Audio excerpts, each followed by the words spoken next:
আল্লাহ তো তোমাকে সৃষ্টি করলাম, আমি আল্লাহ তো তোমাকে সমস্ত জিনিস দান করলাম, আমি আল্লাহ তো তোমাকে হাত দিলাম, পা দিলাম, চক্ষু দিলাম, তুমি আমার কাছ থেকে মার গর্ভে থাকা অবস্থায় চেয়ে এনো নাই, তুমি মার গর্ভে থাকা অবস্থায় বলো নাই মাওলা আমাকে হাত দান করো, তবুও তো আমি আল্লাহ রব্বুল আলামিন মায়া করে তোমাকে হাত দান করলাম। অনেক মানুষকে হাত দিলাম না, তাদের দিকে তুমি তাকাও, তাদের দিকে তাকিয়ে তুমি শিক্ষা গ্রহণ করো।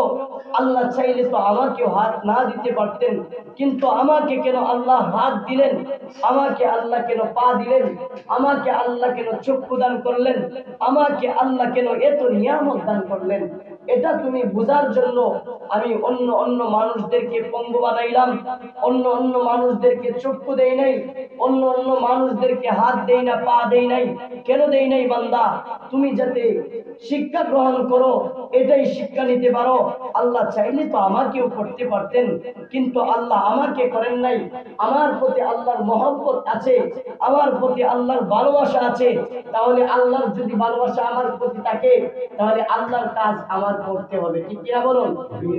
আল্লাহর কাজ আমার করতে হবে। এই জন্য আল্লাহ আমাদেরকে বুঝাইতেছেন। আর যখন আমরা পথভ্রষ্ট হয়ে যাই, আল্লাহ বলেন কাইফা তাকফুরুনা বিল্লাহি ওয়া কুনতুম আমওয়াতান। ও দুনিয়ার মানুষ, কাইফা তাকফুরুনা বিল্লাহ, ও দুনিয়ার মানুষ, দুনিয়াতে তুমি আসলা, তোমাকে আমি আল্লাহ রাব্বুল আলামিন লালন পালন করি, আমি আল্লাহ রাব্বুল আলামিন কত সুন্দরভাবে তোমাকে জমিনের উপর চলাই। আল্লাহ রাব্বুল আলামিন আপনি আমাকে কত নিয়ামত দান করলেন, কত নিয়ামত খাওয়াইতেছেন। আরে একটা অক্সিজেনের কত দাম! যখন করোনা ছিল, লাখ লাখ কোটি কোটি টাকা দিয়ে 2 ঘন্টার জন্য মানুষ অক্সিজেন কিনছে। আল্লাহ বলেন ও বান্দা তাকিয়ে দেখো, দুনিয়াতে জীবনভর তুমি আমার অক্সিজেন নিতেছো, আমি তোমার কাছ থেকে টাকা নেই নাই। এত সুন্দর অক্সিজেন তোমাকে আমি দিতেছি, কোনোদিন আমার কে 1 টাকাও তোমার দিতে হয় না। 2 ঘন্টার জন্য যদি তুমি অক্সিজেন নাও, 2 লাখ 3 লাখ টাকা দিয়ে কিনতে হয়। কিন্তু আমি আল্লাহ রাব্বুল আলামিন এই পৃথিবীর মধ্যে প্রত্যেকটা মানুষকে আমি ওই দামি জিনিসটা ফ্রি করে দিলাম। সুবহানাল্লাহ। ফ্রি করে কেন দিলাম? সবচেয়ে দামি জিনিস তোমরা কিনতে পারবে না, এজন্য আমি আল্লাহ রাব্বুল আলামিন তোমাকে ওই দামি জিনিস অক্সিজেনটা আমি আল্লাহ রাব্বুল আলামিন তোমাদেরকে ফ্রি দিয়ে দিলাম। ও বান্দা, পানি এমন একটা নিয়ামত, প্রত্যেকটা কাজেই পানির প্রয়োজন হয়, প্রত্যেকটা কাজেই পানির প্রয়োজন হয়। গোসলের জন্য পানি প্রয়োজন হয়, ধোয়ার জন্য পানি প্রয়োজন হয়, খাবারের জন্য পানি প্রয়োজন হয়। এটা বেশি বেশি লাগে। এজন্য এটা যদি তুমি কিনে গোসল করো, এটা যদি কিনে তুমি রান্না বাড়া করো, এটা যদি কিনে তুমি খাবার দাবার খাও, তুমি দুনিয়াতে চলতে পারবে না। এটা অনেক দাম। 1 বোতল পানি কিনতে হলে 10 টাকা 20 টাকা হয়। এজন্য আমি আল্লাহ রাব্বুল আলামিন আমার বান্দাদেরকে মায়া করে, মহব্বত করে এমন একটা নিয়ামত তাদেরকে দান করলাম। পানি নামক যে নিয়ামত, এই নিয়ামতটা আমি তাদেরকে ফ্রি দান করে দিলাম। সুবহানাল্লাহ। আল্লাহ বলেন সবচেয়ে দামি দামি জিনিসগুলা আমি তোমাদেরকে ফ্রি করে দিলাম। একটা কিডনির দাম কোটি কোটি টাকার চেয়েও বেশি, কিন্তু আল্লাহ বলেন ও বান্দা তোমরা ওই কিডনি কোটি টাকা দিয়ে কিনে চলতে পারবে না। এজন্য আমি আল্লাহ রাব্বুল আলামিন ওই কিডনি গুলা তোমাদেরকে ফ্রি দান করলাম। চক্ষুর কত দাম? চক্ষু আমি তোমাদেরকে ফ্রি দিয়ে দিলাম। হাতের কত দাম? হাতগুলা ফ্রি দিয়ে দিলাম। পায়ের কত দাম? পাগুলা ফ্রি দিয়ে দিলাম। এর মধ্যে একটা কারণ হচ্ছে তুমি আমার বান্দা, আমি তোমার রব। আমি রব হিসাবে তোমাকে সব দান করলাম, তুমি বান্দা হিসাবে আমার ইবাদত করবে, বন্দেগী করবে, ঠিক কিনা বলুন? দুনিয়াতে মানুষ যখন আসে, মানুষ আসার পর মানুষ আল্লাহ রাব্বুল আলামিনের ওই নিয়ামতগুলা ভুলে যায়, ওই নিয়ামতগুলা ভুলে যায়। ভুলে যাওয়ার পর আল্লাহ রাব্বুল আলামিন বলেন কাইফা তাকফুরুনা বিল্লাহি ওয়া কুনতুম আমওয়াতান। ও বান্দা, তুমি আমার কেমন ভাবে নাশুকরিয়া আদায় করো? তুমি কি চিন্তা করেছো তুমি তো একদিন মৃত ছিলে? ডাক্তার বৈজ্ঞানিক যত আছে সব বলে একটা সন্তান মার গর্ভে আসার আগে মৃত্যু ছিল। আল্লাহ বলেন, ও বান্দা, কাইফা তাকফুরুনা বিল্লাহি ওয়া কুনতুম আমওয়াতান। ও বান্দা, তুমি তো মৃত ছিলে, আমি আল্লাহ রাব্বুল আলামিন মৃত্যু থেকে তোমাকে জীবিত করে দিলাম। ওয়া কুনতুম আমওয়াতান, এ বান্দা, জীবিত হওয়ার পর, মৃত্যু থেকে যখন জীবিত করলাম, জীবিত হওয়ার পর তোমাকে আমি আল্লাহ রাব্বুল আলামিন আবার মৃত্যু দান করব। কাইফা তাকফুরুনা বিল্লাহি ওয়া কুনতুম আমওয়াতান ফাহইয়াকুম, আমি আল্লাহ রাব্বুল আলামিন তোমাকে জীবিত করব। ফাহইয়াকুম সুম্মা ইউমীতুকুম, ও বান্দা, যখন দুনিয়াতে দিন রাত চলাফেরা করবে জীবিত অবস্থায়, তারপর আমি আমার আল্লাহ রাব্বুল আলামিন তোমাদেরকে মৃত্যু দান করব। সুবহানাল্লাহ। মৃত্যু মুমিনের জন্য উপহার স্বরূপ।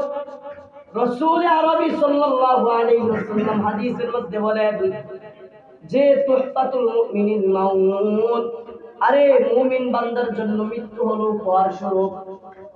এজন্য আল্লাহ বলেন, কাইফা তাকফুরুনা বিল্লাহি ওয়া কুনতুম আমওয়াতান ফাহইয়াকুম সুম্মা ইউমীতুকুম, তোমাদেরকে মৃত্যু দান করব। সুম্মা ইউহয়ীকুম, মৃত্যুর পরে আমি আল্লাহ রাব্বুল আলামিন তোমাদেরকে আবার আমার কাছে আবার পুনরুত্থান করব, জীবিত করব। সুম্মা ইলাইহি তুরজাউন, জীবিত করার পরে শেষ নয়, সুম্মা ইলাইহি তুরজাউন, এই কথা আল্লাহ রাব্বুল আলামিন বলে মানুষদেরকে সতর্ক করতেছেন যে বান্দা, সবাইকে আমার কাছে ফিরে আসতে হবে। আমার কাছে ফিরে আসার মানে হলো আমার কাছে তোমার জবাব দিতে হবে, আমার কাছে হিসাব দিতে হবে। ও বান্দা, যখন তোমার সময়ের আল্লাহ রাব্বুল আলামিন হিসাব দিবেন, তুমি সময়ের হিসাব দিতে পারবে না।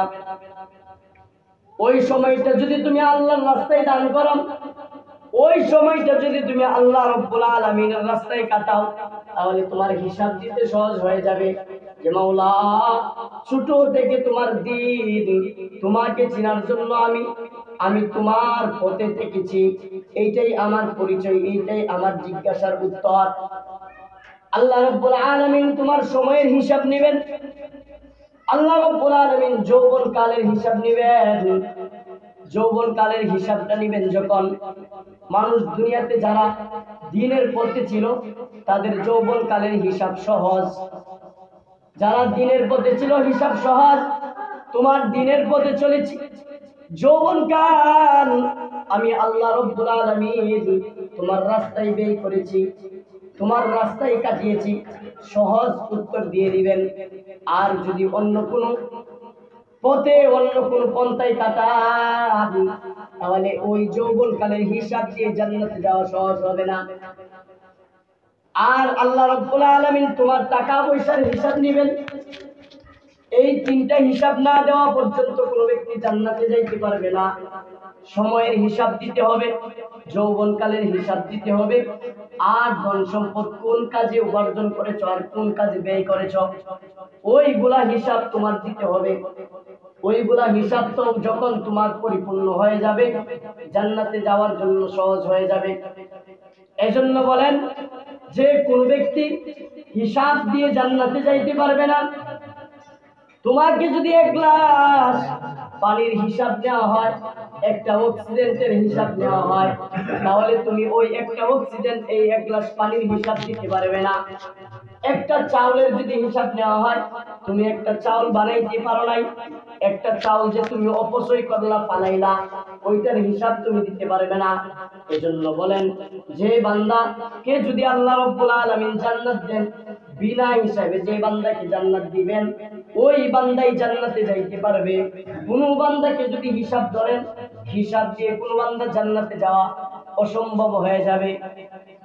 কোন বান্দা হিসাব দিয়ে জান্নাতে যাওয়া অসম্ভব, হিসাব দিয়ে কোন বান্দা জান্নাতে যাইতে পারবে না। এজন্য যখন আমার হিসাব আসবে, হিসাব আসার আগে আমার হিসাব ক্লিয়ার করে নেওয়া, যে তোমার দুনিয়াতে সময় কোন কাজে ব্যয় করেছো, আমাদের কোনো উত্তর নাই।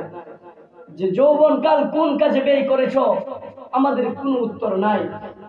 আল্লাহর জান মাল তুমি কোন কাজে ব্যয় করেছো, আমার দেওয়ার কোনো হিসাব নাই।